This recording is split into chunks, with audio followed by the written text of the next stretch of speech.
and you accepted that on my invitation. I just want to, on behalf of my country, I just want to say that we all are extremely happy because Prime Minister, we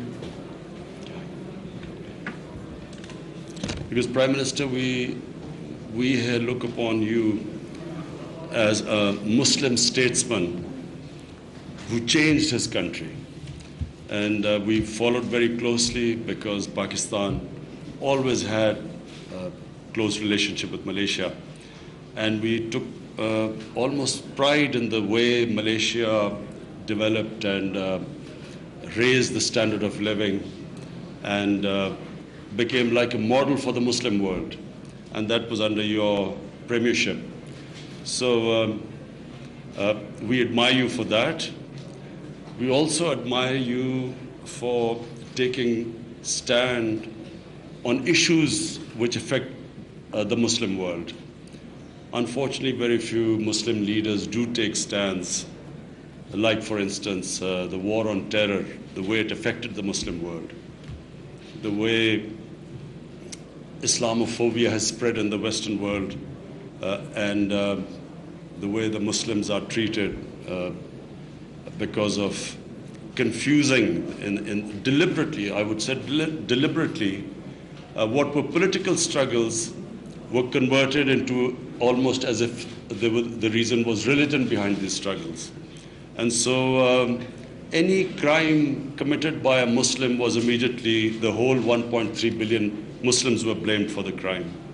And this was reflected in this Christchurch killing where a man brazenly, a terrorist, filmed shooting innocent women and children and innocent people in a mosque, and then didn't regret it. And this is because of the Islamophobia which has, especially since 9/11, has spread. And so we in the Muslim world have been watching you take stands, speak out for what were causes affecting the Muslims.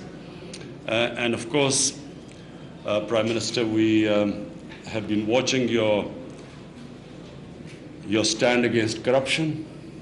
You have presented me a book on corruption, which I look forward to reading. But my party started a campaign 22 years ago against corruption. We actually believe that countries are not poor. Corruption makes them poor. Corruption is what destroys state institutions. Corruption is what takes away money which should be spent on human beings. It takes away that money and it is siphoned off by corrupt elites, money laundered abroad, and therefore they impoverish the country by destroying state institutions and diverting money from human development. And I know that you came back, one of the most remarkable comebacks. You came as a Prime Minister to combat corruption, so we admire you for that too.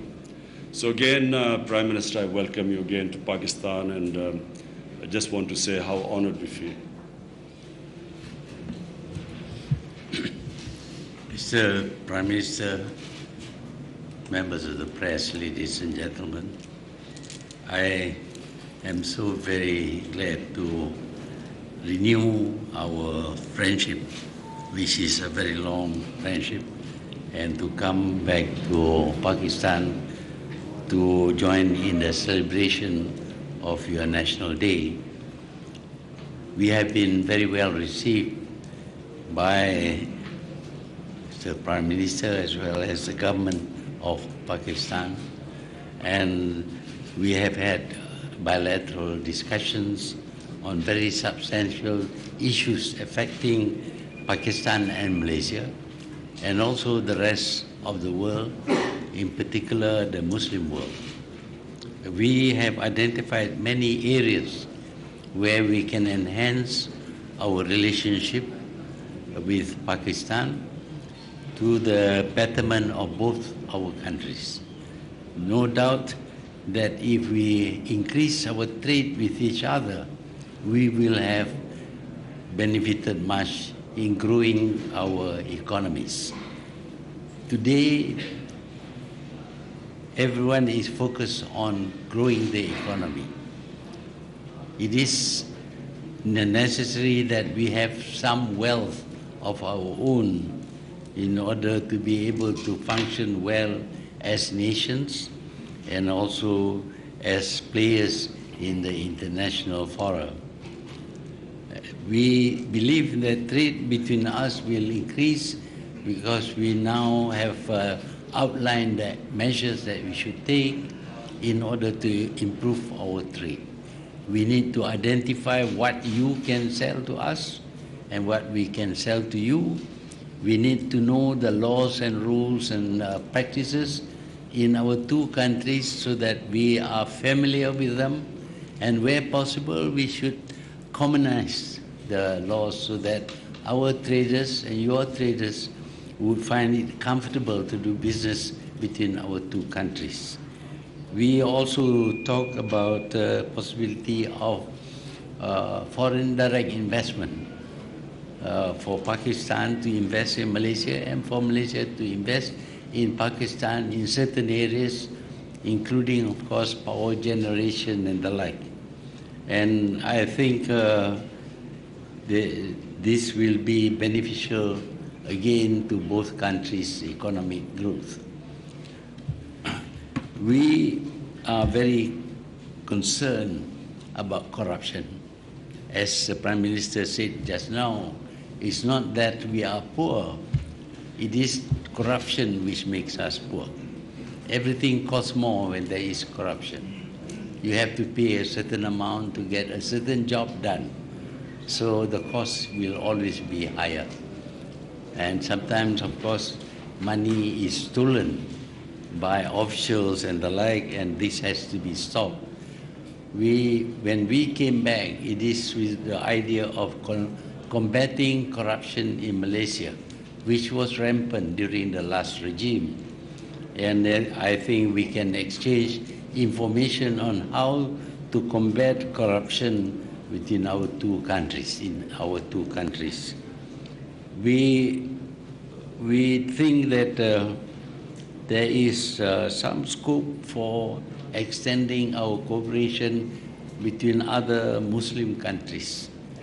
We noted that today there is not a single Muslim country which is considered as developed.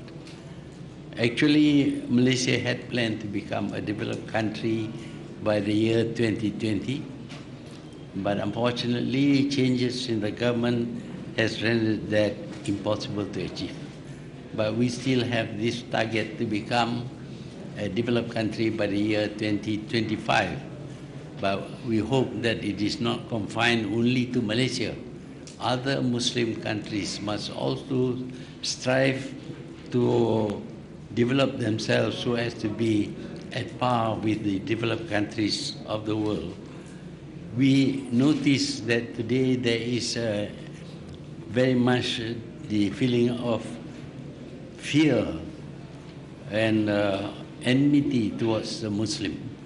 That was why these 50 Muslims were killed, and I believe 3 of them were from Pakistan. 9. And 5. 9 of them. Huh? 9. 9 from Pakistan and 3 from Malaysia. And this has happened because of this feeling of hatred that is generated by the press, for example, and also other people. We need to learn how to handle this. It's not always by fighting back that we can win. Malaysia's experience is about winning the hearts and minds of people, getting them win from this idea that the only way to react is to seek revenge and kill. That only invites the same action to be taken against us. We need to find other ways of combating this Islamophobia.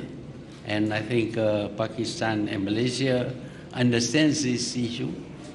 At least in my talks with Prime Minister, we always discuss about terrorism, and I think we can cooperate in this area so that there will be better improvement in the perception of Muslims in the world.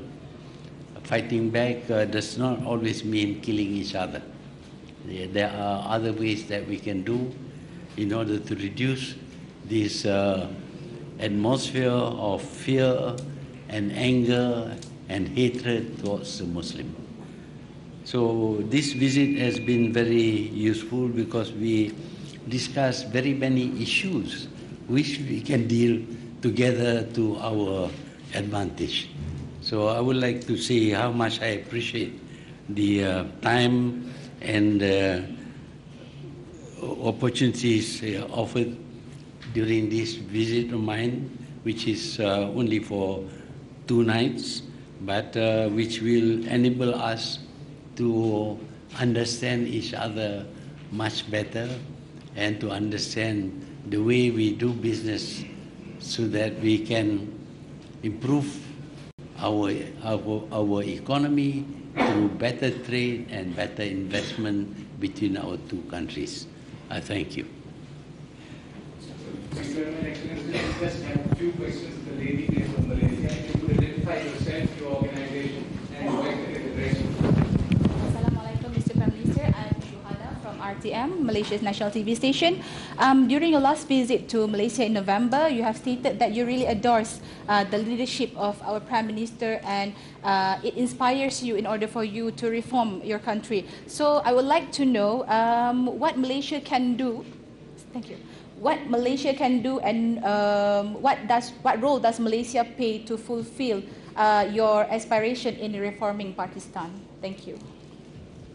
Look, in the Muslim world only there are 2 people who stand out, 2 leaders who stand out, who actually transform the societies. The one we all in the entire Muslim world we recognize is your Prime Minister. And we watched as Malaysia was transformed, and we watched how it became, how the standard of living per capita income, how it went up. And of course, Pakistani labor started going to Malaysia. So there were jobs created so that labor from Pakistan was going to Malaysia. The other country where there was a dramatic change was Turkey. During then Prime Minister Erdogan, we saw the change in Turkey, and we saw the per capita incomes going up and the GDP going up. So for us, these are the 2 examples where through statesmanship, change took place in the societies. And so therefore, I've been this morning having chat with your Prime Minister and discussing how in different situations, how did they react.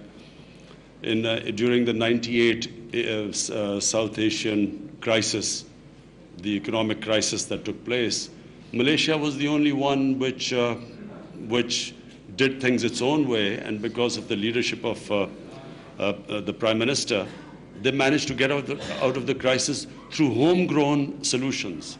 So anyway, we discussed a lot, and therefore we in Pakistan do face a difficult economic situation right now.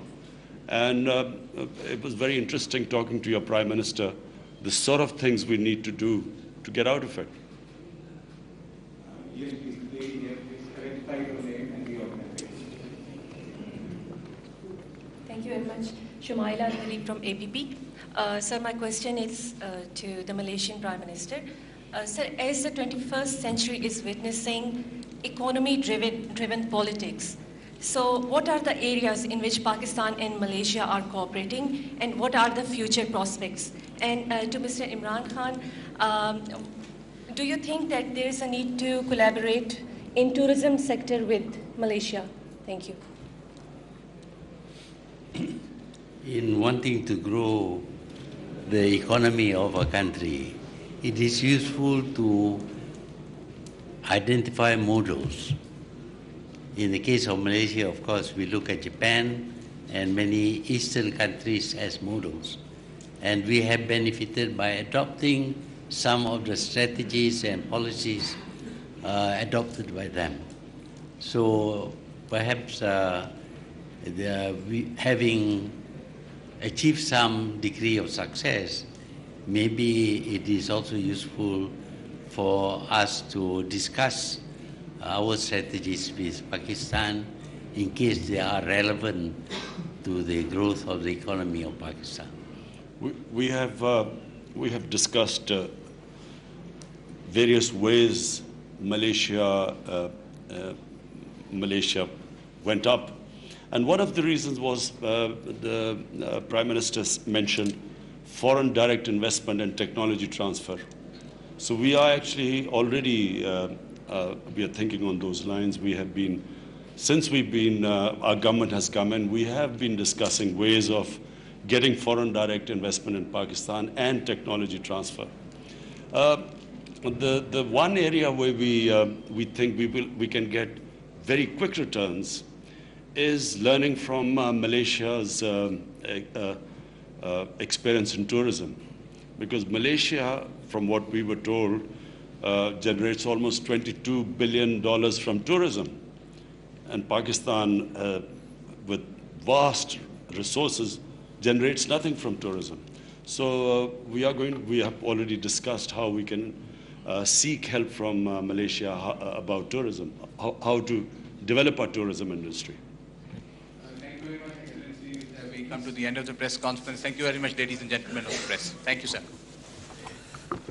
मुश्तरका news conference वज़ीर-ए-आज़म पाकिस्तान इमरान खान और वज़ीर-ए-आज़म Malaysia doctor Mahathir Mohammad के दरमियान वज़ीर-ए-आज़म इमरान खान और Malaysia के वज़ीर-ए-आज़म Mahathir Mohammad के मुश्तरका प्रेस कॉन्फ्रेंस आप मुलाहिज़ा कर रहे थे। डॉक्टर महातीर मोहम्मद की कायदाना सलाहियतों के हम मोतरफ़ हैं, ऐसा कहना है वज़ीर-ए-आज़म पाकिस्तान इमरान खान का। डॉक्टर महातीर मोहम्मद का दौरे पाकिस्तान हमारे लिए एजाज़ की बात है, ये कहना है वज़ीर-ए-आज़म पाकिस्तान इमरान खान का, जबकि उन्होंने कहा कि डॉक्टर महातीर मोहम्मद को मुसलमानों के कायद की हैसियत से देखते हैं। दहशतगर्दी ने इस्लामी ममालिक को बहुत मुतासिर किया।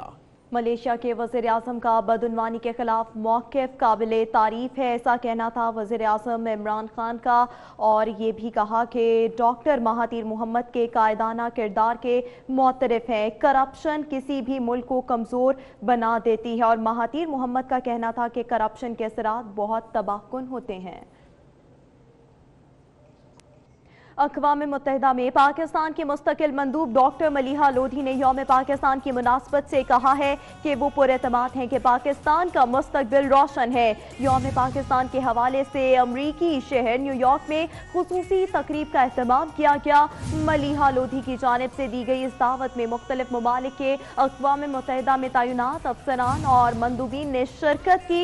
इस मौके पर पाकिस्तानी मंदूब का कहना था कि पाकिस्तानी वज़ीर-ए-आज़म इमरान खान की करिश्माती शख्सियत के ज़ेरे असर ज़बरदस्त तरक्की की राह पर गामज़न हैं। आगे बढ़ेंगे, आपको बताएंगे पाकिस्तान के समंदर में तेल और गैस के ज़खायर की तलाश में कामयाबी। पाकिस्तानी समंदर में तेल और गैस के ज़खायर मिलने के इम्कानात रोशन हो गए। बुहरे अरब में 4000 मीटर की गहराई में प्रेशर किक मिल गई। प्रेशर किक ने गैस के बड़े ज़खायर की नवीद सुना दी है। आपको बताते चले बड़े ज़खायर सामने आए। पाकिस्तान के समंदर में तेल और गैस के ज़खायर की तलाश में कामयाबी हुई है। पाकिस्तानी समंदर में तेल और गैस के ज़खायर मिलने के इम्कानात रोशन हो गए। अमरीकी फौज का कहना है कि 2 अमरीकी फौजी अफगानिस्तान में फौजी ऑपरेशन के दौरान हलाक हुए हैं। नेटो रिजल्ट मिशन के मुताबिक दोनों अमरीकी फौजियों की हलाकत गुज़िश्ता जुम्मे को एक ऑपरेशन के दौरान हुई। दोनों फौजियों के नामों का ऐलान बाद में किया जाएगा।